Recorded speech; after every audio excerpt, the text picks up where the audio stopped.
ನಿಮ್ಮ ಹಳೆಯ ಚಿನ್ನದ ಒಡವೆನ ಅಧಿಕ ಬೆಲೆಗೆ ಮಾರಬೇಕೆ? ಆಟಿಕಾಗೆ ಕಾಲ್ ಮಾಡಿ 8880 ಅಟ್ಟಿಕಾ ಗೋಲ್ಡ್ ಕಂಪನಿ.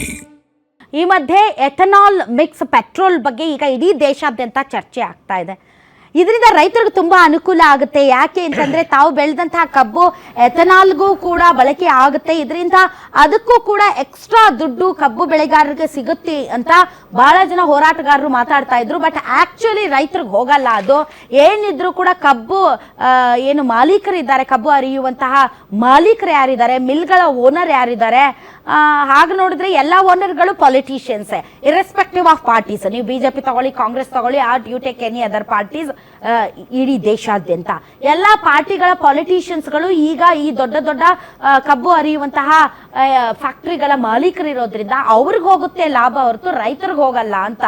ಹಾಗಂತ E20 ಪೆಟ್ರೋಲ್ನ ದರ ಈಗ ಕಡಿಮೆ ಆಗಿದೆ. I don't think so. Petrol ಬೆಲೆ ಅಷ್ಟೇ ಇದೆ ಬೆಂಗಳೂರಿನಲ್ಲಿ. ಇನ್ನುಳಿದಂತೆ ಈ ಒಂದು ಎಥನಾಲ್ ಮಿಕ್ಸ್ ಇಂದ ಆಗ್ತಾ ಇರುವಂತಹ ಪರಿಣಾಮಗಳ ಬಗ್ಗೆ ಸ್ವತಃ ಪೆಟ್ರೋಲಿಯಂ ಖಾತೆ ಸಚಿವರು ಹೇಳಿದ್ರು, ಹೌದು ಮೈಲೇಜ್ ಕಡಿಮೆ ಸಿಗುತ್ತೆ ಅಂತ.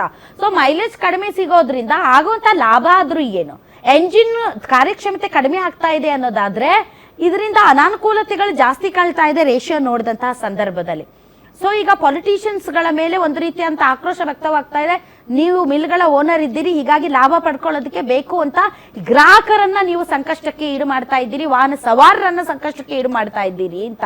ಹಾಗಾದ್ರೆ ಇದಕ್ಕೆ ಸಂಬಂಧಪಟ್ಟಂತೆ ಇವತ್ತಿನ ವಿಶೇಷ ಕಾರ್ಯಕ್ರಮದಲ್ಲಿ ಎಕ್ಸ್ಪರ್ಟ್ಸ್ ಇದ್ದಾರೆ, ಅವ್ರ ಜೊತೆಗೂ ಕೂಡ ಮಾತಾಡ್ತೀವಿ. ಇನ್ನು ಪೊಲಿಟಿಕಲ್ ಸ್ಟ್ಯಾಂಡ್ ಏನು ಅನ್ನೋದರ ಬಗ್ಗೆ ನಮ್ಮೊಂದಿಗೆ ಪೊಲಿಟಿಕಲ್ ವಕ್ತಾರರು ಕೂಡ ಇದ್ದಾರೆ. ಬನ್ನಿ ಅವ್ರನ್ನ ವೆಲ್ಕಮ್ ಮಾಡೋಣ. ನಮ್ಮೊಂದಿಗೆ ಇದ್ದಾರೆ ಕಾಂಗ್ರೆಸ್ನ ವಕ್ತಾರರಾದಂಥ ವಿಠಲ್ ಶೆಟ್ಟಿ ಅವರು. ಸರ್, ತಮಗೆ ವಿಶೇಷ ಕಾರ್ಯಕ್ರಮಕ್ಕೆ ಸ್ವಾಗತ. ಅದೇ ರೀತಿ ಬಿಜೆಪಿಯಿಂದ ದಿಲೀಪ್ ಕುಣಿಗಲ್ ಅವರು ಜಾಯ್ನ್ ಆಗಿದ್ದಾರೆ. ಸರ್, ತಮಗೂ ಸ್ವಾಗತ. ಇನ್ನು ನಿವೃತ್ತ RTO ಆಫೀಸರ್ ರಾಜಣ್ಣ ಅವರು ಜಾಯ್ನ್ ಆಗಿದ್ದಾರೆ. ಸರ್, ತಮಗೂ ಕೂಡ ವಿಶೇಷ ಕಾರ್ಯಕ್ರಮಕ್ಕೆ ಸ್ವಾಗತ.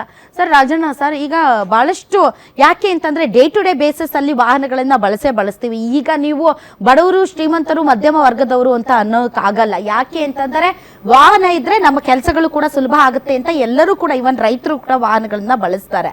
ಪೆಟ್ರೋಲ್ ಕ್ರೈಸಿಸ್ ಹೇಗೆ ನಾವು ಈ ಯುದ್ಧದ ಸಂದರ್ಭದಲ್ಲಿ ಅನುಭವಿಸಿದ್ದೀವಿ ಅನ್ನೋದನ್ನು ಕೂಡ ನಾವು ಗಮನದಲ್ಲಿಟ್ಟುಕೊಂಡು ಈ E20 ಪೆಟ್ರೋಲ್ ಅಂತಂದ್ರೆ ಎಥನಾಲ್ ಮಿಕ್ಸ್ಡ್ 20% ಪೆಟ್ರೋಲ್ ಬಗ್ಗೆ ಬಹಳಷ್ಟು ಈಗ ಸೋಷಿಯಲ್ ಮೀಡಿಯಾದಲ್ಲಿ ಎಸ್ಪೆಷಲಿ ವಾಹನ ಸವಾರರು ಅದ್ರ ಬಗ್ಗೆ ಗಂಭೀರವಾದಂತಹ ಅನಾನುಕೂಲತೆಗಳ ಬಗ್ಗೆ ಮಾತಾಡ್ತಾ ಇದ್ದಾರೆ. ಸೊ ಈ ಒಂದು ಪೆಟ್ರೋಲ್ ಬಗ್ಗೆ ಇನಫ್ ಸಂಶೋಧನೆಗಳು, ಇನಫ್ ಅದರ ಬಗ್ಗೆ ಸಾಧಕ ಬಾಧಕಗಳ ಬಗ್ಗೆ ಗವರ್ನಮೆಂಟ್ ತಲೆ ಕೆಡಿಸ್ಕೊಂಡಿರ್ಲಿಲ್ವಾ ಸರ್? ಅಥವಾ without any preparation, without any ಈ ಥರದ ಪ್ರಾಕ್ಟಿಕಲ್ ಇಂಪ್ಲಿಕೇಶನ್ಸ್ ಇಂದ ಆಗಬಹುದಾದಂಥ ತೊಂದರೆಗಳ ಬಗ್ಗೆ ಯೋಚನೆನೇ ಮಾಡಿಲ್ವಾ ಅಂತ? ಮೇಡಮ್, ಈ ಇಶ್ಯೂಸು ಬಹಳ ಗಂಭೀರವಾಗಿರೋದು ಯುದ್ಧ ಪ್ರಾರಂಭ ಆದ ನಂತರ ಈ E20 ಫ್ಯೂಯಲ್ನ ಯೂಸ್ ಮಾಡ್ತಕ್ಕಂಥ ಒಂದು ಪ್ರಕ್ರಿಯೆ ಶುರುವಾಯಿತು. ಯಾಕೆಂದರೆ ನಮಗೆ ಇಂಪೋರ್ಟ್ ಡ್ಯೂಟಿಗಳನ್ನ ಕಡಿಮೆ ಮಾಡಬೇಕು, ದೇಶದ ಆರ್ಥಿಕತೆಯನ್ನು ಸುಧಾರಣೆ ಮಾಡಬೇಕು ಅನ್ನೋದು ಒಂದೇ ಒಂದು ಪ್ರಮುಖ ಅಂಶದಿಂದ E20ನ ಇಂಟ್ರೊಡ್ಯೂಸ್ ಮಾಡಿದ್ರು. ಆದರೆ E20 ಇಂಟ್ರೊಡ್ಯೂಸ್ ಮಾಡಬೇಕಾದ್ರೆ ಒಂದು ಈ ಫ್ಯೂಯಲ್ನ ಯೂಸ್ ಮಾಡಬೇಕು ಒಂದು ಕ್ರಿಟಿಕಲ್ ಟೆಸ್ಟ್ ಅನಾಲಿಸಿಸ್ಗಳನ್ನ ಮಾಡಿಲ್ಲ. ಯಾಕೆಂದರೆ ಯುದ್ಧಕ್ಕೆ ನಂತರನೂ ಕೂಡ ಇದು ಹೊರದೇಶಗಳಲ್ಲೂ ಕೂಡ ಪಾಶ್ಚಿಮಾತ್ಯ ದೇಶಗಳಲ್ಲಿ E10, E5 ಉಪಯೋಗಿಸ್ತಾ ಇದ್ದಾರೆ. ಆದರೆ ಈ ಪ್ರಮಾಣ E20 ಜಾಸ್ತಿ ಇದೆ. ಅದರ ಕ್ಯಾರೆಕ್ಟರಿಸ್ಟಿಕ್ಸ್ ಏನಿದೆಯಲ್ಲ, ಎಥೆನಾಲ್ ಕ್ಯಾರೆಕ್ಟರಿಸ್ಟಿಕ್ಸು ಮತ್ತು ಪೆಟ್ರೋಲ್ ಕ್ಯಾರೆಕ್ಟರಿಸ್ಟಿಕ್ಸು ತುಂಬ ಅಜಗಜಾಂತರವಿದೆ. ಇದು ಎರಡು ಮಿಕ್ಸ್ ಆದಾಗ ಒಂದು ಹೆಟಿರೋಜಿನಿಯಸ್ ಮಿಕ್ಸಿಂಗ್ ಇದಾಗುತ್ತೆ. ಕ್ಯಾಲೋರಿಫಿಕ್ ವ್ಯಾಲ್ಯೂ ಎಥೆನಾಲ್ ಏನಿದೆಯಲ್ಲ ಅದು ಪೆಟ್ರೋಲ್ಗಿಂತ ಕಡಿಮೆ ಆಗಿರೋದ್ರಿಂದ ನಮಗೆ ನಿಜವಾಗಿ ಏನು ಪವರ್ ಸಿಗಬೇಕಲ್ಲ ಇಂಜಿನ್ ಒಳಗಡೆ, ಆ ಪವರು ಕಡಿಮೆ ಆಗುತ್ತೆ.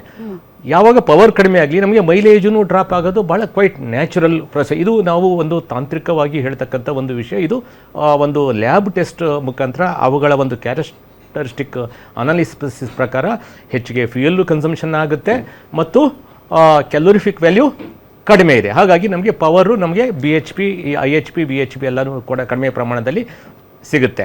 ಮತ್ತು ಈ ಬೈ ಪ್ರಾಡಕ್ಟ್ಸು, ಈ ಎಥನಾಲ್ ಕ್ಯಾರೆಕ್ಟರ್ಸ್ ಏನಿದೆ ಅಂದರೆ ಇಟ್ ಇಸ್ ಎ ವಾಟರ್ ಅಬ್ಸಾರ್ಬೆಂಟ್ಸು. ಇದನ್ನು ನೀರನ್ನು ಆಕರ್ಷಣೆ, ಸ್ಪಾಂಜ್ ಟೈಪು ನೀರನ್ನು ಆಕರ್ಷಣೆ ಮಾಡ್ಕೊಳ್ಳೋದ್ರಿಂದ ನಾವು ಫ್ಯೂಯಲ್ ಎಲ್ಲಾಗ್ತೀವಿ, ಟ್ಯಾಂಕಲ್ಲಿ ಹಾಕ್ತೀವಿ. That is a starting point. ನಾವೇನು ಬಂಕಿಂದ ಬಂದ ತಕ್ಷಣ ನಿಮಗೆ ಫ್ಯೂಯಲ್ ಟ್ಯಾಂಕಲ್ಲಿ ಹಾಕ್ತೀವಿ.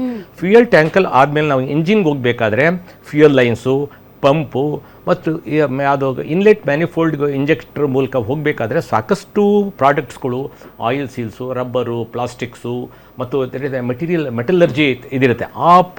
ಈ ಎಥೆನಾಲ್ ಇದಿದೆಯಲ್ಲ ವಾಟರ್ ಅಬ್ಸಾರ್ಬೆಂಟ್ ಮಾಡೋದ್ರಿಂದ ಈ ಎಥೆನಾಲು ಆ ಪ್ರತಿಯೊಂದು ಪಾಟ್ ಮೇಲೆ ಲಾಂಗ್ ಟೈಮಲ್ಲಿ ಎಫೆಕ್ಟ್ ಆಗುತ್ತೆ.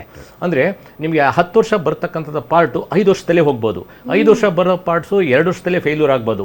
ಈ ಫೇಲ್ಯೂರು ಯಾವ ಸಂದರ್ಭದಲ್ಲಿ ಆಗುತ್ತೆ, ಬಟ್ ಆ ಫೇಲ್ಯೂರ್ ಆದಂಥ ಸಂದರ್ಭದಲ್ಲಿ ತಾಂತ್ರಿಕವಾಗಿ ಇಂಜಿನ್ಗೂ ಕೂಡ ಏನಾದರೂ ಸಮಸ್ಯೆ ಆಗ್ತಕ್ಕಂಥ ಒಂದು ಸಾಧ್ಯತೆಗಳು ಇರ್ತದೆ.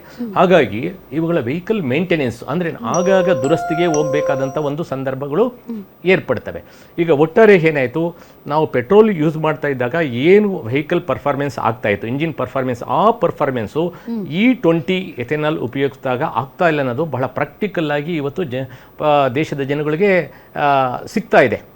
ಹೀಗಾಗಿ ಈ ಎಥೆನಾಲ್ನ ನಾವು ಇಂಟ್ರೊಡ್ಯೂಸ್ ಮಾಡೋಕ್ಕೆ ಮೊದಲು ಇಲ್ಲಿ ನೋಡಿ ಬೇರೆ ಬೇರೆ ಒಂದು ದೃಷ್ಟಿಕೋನಗಳಲ್ಲಿ ನಾವು ಇದನ್ನ ವಿಶ್ಲೇಷಣೆ ಮಾಡಿ, ಒಂದು ದೇಶದ ಎಕಾನಮಿ ದೃಷ್ಟಿಯಿಂದ ಆದರೂ ಕೂಡ, ಬಟ್ ವೆಹಿಕಲ್ನ ಒಂದು ತಾಂತ್ರಿಕ ಮತ್ತು ಆರೋಗ್ಯದ ದೃಷ್ಟಿಯಿಂದ ಇದು ಸಜೆಸ್ಟಬಲ್ ಅಲ್ಲ ಈ ಒಂದು ಸಂದರ್ಭದಲ್ಲಿ. ಇದಕ್ಕೆ ಸಾಕಷ್ಟು ಒಂದು ತಯಾರಿಗಳು ಆಗಬೇಕಾಗತ್ತೆ. ಎಥೆನಾಲ್ನ E20 ಅಷ್ಟು ಪ್ರಮಾಣದಲ್ಲಿ ಸೇರಿಸಬೇಕೆ ಅಥವಾ ಇನ್ನೂ ಅದರ ಪ್ರಮಾಣ ಕಡಿಮೆ ಮಾಡಬೇಕೆ, ಅಥವಾ E10 ಬದಲು E5 ಈ ರೇಂಜಲ್ಲಿ ನಾವು ಆಡ್ ಮಾಡಬೇಕೆ, ಅಥವಾ ಎಥನಾಲಲ್ಲಿ ಏನಾದರೂ ನಾವು ಒಂದು ಕೆಮಿಕಲ್ ಪ್ರೋಸೆಸ್ಸಲ್ಲಿ ಇನ್ವಾಲ್ವ್ಮೆಂಟ್ ಮಾಡಿ ಅದಕ್ಕೆ ಅಡಿಷನ್ ಆರ್ ಡಿಲೀಷನ್ ಒಂದು ಫಾರ್ಮುಲಾಸ್ ಚೇಂಜ್ ಮಾಡಿ ಏನಾದರೂ ನಾವು ಬದಲಾವಣೆ ಮಾಡಿ ಯಾವುದೇ ಹಾರ್ಮ್ಫುಲ್ ಇಂಜಿನ್ಗೆ ಹಾರ್ಮ್ಫುಲ್ ಆಗದೇ ಇರೋ ಥರದಲ್ಲಿ ಏನಾದರೂ ನಾವು ಟ್ರೀಟ್ಮೆಂಟ್ನ ಕೊಡಬೇಕಾಗುತ್ತೆ. ಇದೆಲ್ಲ ಒಂದು ರಿಸರ್ಚ್ ಓರಿಯೆಂಟೇಷನ್ನಲ್ಲಿ ಪ್ರಯೋಗಗಳು ನಡಿಬೇಕಾಗುತ್ತೆ.